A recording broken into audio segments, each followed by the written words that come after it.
tradition of ancestors. Ancestors whose names you knew, ones you were proud to claim. In my mind, I let out a snort. With a background that fine, what was she doing as a baker's assistant? Suddenly, I realized that all the eyes in the cafe had turned to me. Tripe! At least I thought I'd snorted in my mind. Tippy narrowed her eyes at me. You, at the back of the line. What's your name? Order 49? Shouted a shrill voice behind the counter. Thank the heavens. I squeezed past the girls to get to the counter, then bowed to Mrs. Noom and took the container of porridge from her. Thank you, ma'am, I said, in the meekest version of my shy girl voice. I had better be going. I'm already late. I could feel the other assistants' eyes on me as I passed. I knew they were sizing me up. They couldn't look down their noses at me until they figured out which rung of the ladder I stood on. And what if they knew the truth? That I wasn't even on the ladder? That in a few months, when I turned 13, there wouldn't be so much as a cake crumb, let alone a lineal celebration? I had no proud family line, no noble ancestors. There was exactly one link to my past, and it certainly wasn't made of gold. If they knew the truth, they would think I was nothing. And who could blame them? Chapter 2. The Master Mapmaker. Steam billowed behind me as I burst out of the cafe door. It had rained the night before, and the sky still shimmered like a sardine's belly. Before heading up the street, I stopped to say good morning to the cafe owner's mother.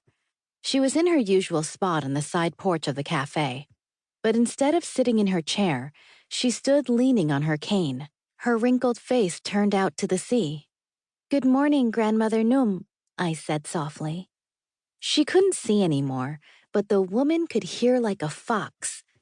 I put my hand over hers, touching the dark green lines of faded tattoos that snaked up her wrist and disappeared into her sleeve. Grandmother Noom had been a merchant sailor when she was younger. I like to imagine her as a pirate. Can you smell the sea from here, Grandmother? I asked. I can always smell her, she said without turning her head to me. Do you hear them? Hear what? The hammers ringing down in the harbor, she said in a hoarse whisper. I listened, but couldn't make out anything over the sound of people talking in the cafe and greeting one another on the street. Grandmother turned her eyes to me, looking past my face. They're readying the boats, she whispered.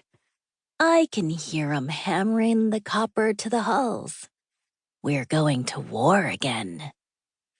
I patted her papery hand. I'd only ever known her to be sharp as a tack. Maybe her age was finally catching up to her. I'm sorry, I have to go or I'll be late. I helped her back to her chair and bowed even though I knew she couldn't see it. I crossed the street and headed uphill toward the paper district. I turned onto Plumeria Lane, holding the porridge steady as I climbed the narrow stone steps. Up I went, past the bookshop, the papermaker, the calligrapher, the other bookshop, and the art dealer. All along the way, tidy shopkeepers in tidy aprons were busy sweeping the front steps of their stores. This had to be the cleanest street in the city of Anlung. The only thing allowed to litter the ground here were the pink and white blossoms of the plumeria trees that hung over the shop windows. In a place this serene, how could anyone believe we were going back to war? After 2 decades of fighting every neighbor in striking distance, the kingdom of Mangkons was bigger and stronger than ever. We finally had peace. We had security.